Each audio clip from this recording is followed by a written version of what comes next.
Thank you Mahi గారు, thank you so much. And ఇప్పుడు director గారి మాటలు విందాము. ఎస్ గోపి గారు ప్లీజ్.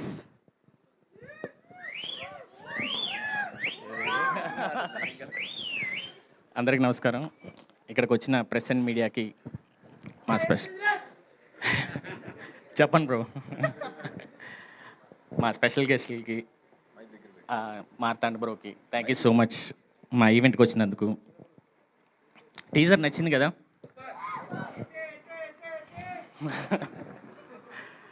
ముందుగా మా నరేందర్ రెడ్డి సార్ గురించి చెప్పాలి. సార్, February 20th ఇద్దరికి బ్లాక్ బాస్టర్ డెబ్యూ అవ్వబోతుంది. మూవీ చాలా బాగా వచ్చింది, చాలా కాన్ఫిడెంట్గా ఉన్నాం. థ్యాంక్ యూ సార్ నాకు ఈ అవకాశం ఇచ్చినందుకు. ఇంకపోతే సుహాస్తో నేను లాస్ట్ 7 yearsగా ట్రావెల్ చేస్తున్నాను. మోర్ ఆఫ్ హీరో డైరెక్టర్ కంటే కూడా ఫ్రెండ్స్గానే సెట్లో ఉండేవాళ్ళం. సీన్స్ ఏదైనా చెప్పినా సరే తన ఆన్ స్పాట్ తనే చాలా ఫ్రీడమ్ తీసుకుని చాలా ఇంప్రూవైజ్ చేసి యాక్ట్ చేశాడు. చాలా థ్యాంక్స్ సుహాస్, ఇంతకు మించి తర్వాత మాట్లాడతా. శివాని గారు థ్యాంక్ యూ సో మచ్ అండి. తను చాలా ప్రొఫెషనల్. సెట్లో ఎంత ఇంప్రూవైజ్ చేసినా టక్మని క్యాచ్ చేసి చాలా బాగా యాక్ట్ చేశారు. Thank you so much. Apart from cinemas, Shivani గారిని నేను ఫుడ్ గురించి ఎక్కువ మాట్లాడుకునే వాళ్ళం. సుదర్శన్ బ్రో నాకు ఈ సినిమాతోనే పరిచయం. ఎంత క్లోజ్ అయిపోయారంటే ఎప్పుడన్నా ఫ్రీగా ఉండేటప్పుడు సుదర్శన్ బ్రో కాల్ చేసినా, నేను కాల్ చేసినా మినిమం 1 hour మాట్లాడుకునే వాళ్ళం లవర్స్ లాగా. Thank you so much bro, మీరు ఈ ప్రాజెక్ట్కి ఎంత ప్లేస్ అయ్యారో నాకు తెలుసు. Thank you so much. Sir Vamshi sir thank you sir, మా ప్రాజెక్ట్ని తీసుకుని. అంటే సార్ ఎంత ఎఫర్ట్స్ పెడతారంటే నైట్ 1 o'clock కాల్ చేస్తారనమాట. సడన్గా కాల్ చేస్తారు, అప్పుడే ఏదో నిద్రపోయి ఉంటానన్నమాట. అమ్మ ఇది ఈ సీను అది అంటే స్క్రీన్ ప్లే ఆర్డర్తో సహా చెప్పేస్తూ ఉంటారనమాట. మనకే స్టక్ అయిపోతాం ఒక్కొక్కసారి. ఒకసారి సినిమా చూస్తే స్క్రీన్ ప్లే ఆర్డర్ కూడా చెప్పేస్తారు.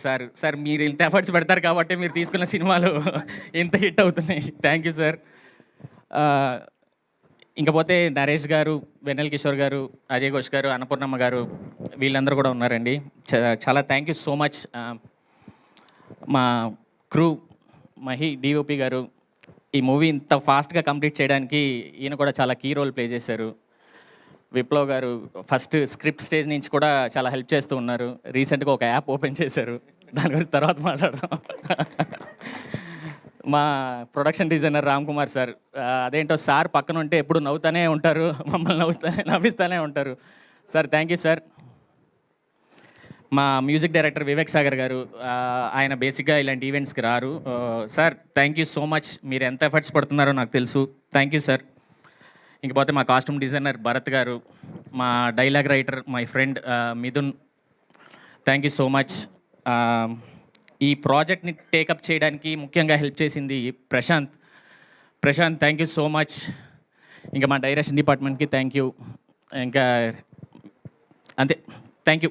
ఏమైనా ఉంటే రిమైనింగ్ ఈవెంట్లో మాట్లాడతాను. శ్రవంతి గారు సారీ అండి, రియల్లీ సారీ. శ్రవంతి గారు పాపం ఈ సినిమా తర్వాత యాంకర్ శ్రవంతి నుంచి యాక్టర్ శ్రవంతిగా మారాలని కోరుకుంటున్నానండి. పాపం మా సినిమా కోసం చాలా ఈవెంట్స్ సాక్రిఫైస్ చేశారు. దాంట్లో చాలా పెద్ద స్టార్ హీరో ఈవెంట్ కూడా ఉండింది. మీకు నెక్స్ట్ ఖచ్చితంగా వస్తుంది. థ్యాంక్ యూ సో మచ్ అండి, మర్చిపోయినందుకు sorry. Thank you so much అండి. Thank you. గోపి గారు, ఇప్పుడు మీరు కలర్ ఫోటోకి అసోసియేట్గా వర్క్ చేశారు అండ్ ఫైనల్గా హే భగవాన్తో డైరెక్టర్గా వస్తున్నారు. సూపర్గా ఉంది జర్నీ. బట్ ఒకవేళ గోపి గారు డైరెక్టర్ అవ్వకపోయి ఉంటే ఏం బిజినెస్ చేసేవారు? మీ ఫ్యామిలీ బిజినెస్ ఏమైనా ఉందా? ఏదైనా సినిమా బిజినెస్ అంటే వంశీ గారు లాగా? ఓకే, ఏదైనా సినిమాలోనే అంటున్న డైరెక్టర్ గోపి గారు. ఓకే, మరిక శ్రవంతి మాటలు వినేద్దాం. ఇప్పుడు శ్రవంతి ఇప్పుడు యాక్ట్రెస్గా మీ ముందుకు రాబోతోంది.